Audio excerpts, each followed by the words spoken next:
इस समय जो हीट वेव प्रिवेल कर रही है वो ईस्ट इंडिया में है और हमारा अनुमान यह है कि आने वाले 4-5 दिनों में वहां कुछ न कुछ राज्यों में हीट वेव चलता रहेगा।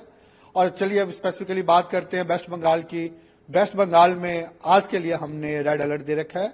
उसका कारण क्या है कि वहां heat wave to severe heat wave prevail कर रहा है। मेन जो टेम्परेचर सामान्य से है, कुछ हिस्सों में 6.5 डिग्री से भी ज्यादा है और कुछ हिस्सों में 4.5 डिग्री में। तो उसके लिए आज हमने रेड अलर्ट दे रखा है। इसके साथ ही वहां पे वार्म नाइट भी है, टेम्परेचर्स भी जो मिनिमम टेम्परेचर भी हैं वो भी सामान्य से ज्यादा है।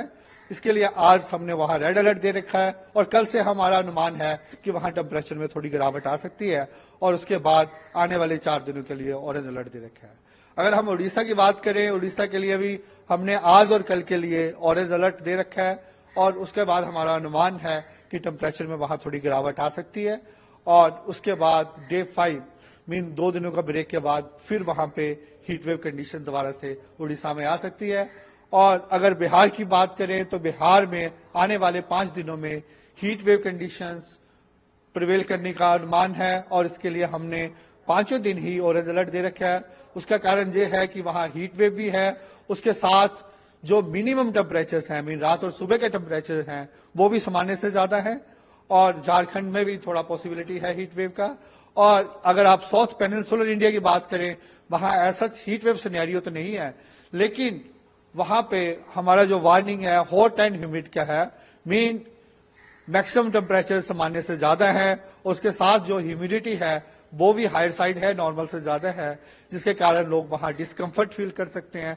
इसके लिए कि स्पेसिफिकली केरला, तमिलनाडु, कोस्टल आंध्र प्रदेश के लिए आने वाले 4-5 दिनों के लिए हमने वहां पे हॉट एंड ह्यूमिड का वार्निंग येलो अलर्ट में वार्निंग दे रखा है। अगर आप नॉर्थ वेस्ट इंडिया की बात करें तो जहां पे continuous thunderstorm activity, western disturbance के कारण प्रभाव से टेम्परेचर बहुत ज्यादा नहीं है। अभी 40 भी बड़ी मुश्किल से 1-2 स्टेशन ही हैं और मैक्सिमम टेम्परेचर 40 से नीचे है। और हमारा अनुमान यह है कि अभी जैसे थोड़ा धूप निकलेगी वहां पे टेम्परेचर स्लोली 2 से 3 डिग्री बढ़ सकते हैं।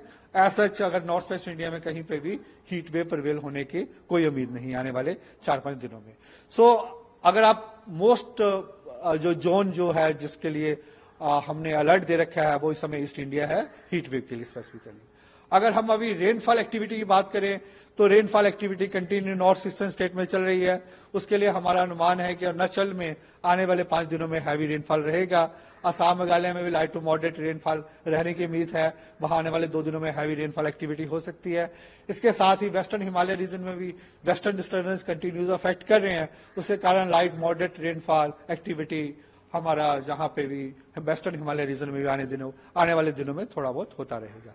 इसके अलावा अगर आप साउथ पेनिनसुलर की बात करें, वहां पे भी ड्यू टू विंड डिसकंटिन्यूटी या ट्रफ के कारण वहां पे भी लाइट रेनफॉल, थंडरस्टॉर्म एक्टिविटी होने की उम्मीद है। सर, अगर दिल्ली की बात करें स्पेसिफिक तो किस तरह का टेम्परेचर रहेगा आने वाले दिनों में, क्योंकि गर्मी बढ़ती जा रही है? देखिए, अगर दिल्ली की एनसीआर की बात करें, हमारा अनुमान यह है कि अभी आने वाले 2-3 दिनों में टेम्परेचर 38 डिग्री के पास ही रहने का अनुमान है। इसके बाद 1-2 डिग्री स्लोली बढ़ सकते हैं और इसके साथ कल हल्का फुल्का जो कहीं पे लाइट रेन ड्रिजल होने का भी पॉसिबिलिटी है।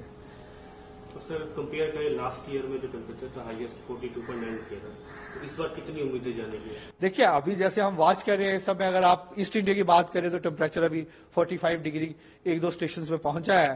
तो that we can not tell specifically कि जैसे जैसे आगे हम बढ़ेंगे बताएंगे ही, लेकिन अभी आने वाले 4-5 दिनों की बात करें तो स्पेसिफिकली जो टेम्परेचर्स हैं वो 45 डिग्री ईस्ट इंडिया में पहुंच सकते हैं। नॉर्थ वेस्ट इंडिया में तो मैक्सिमम 40 के पास या 41 डिग्री 42 डिग्री से ज्यादा रहने की कोई उम्मीद नहीं।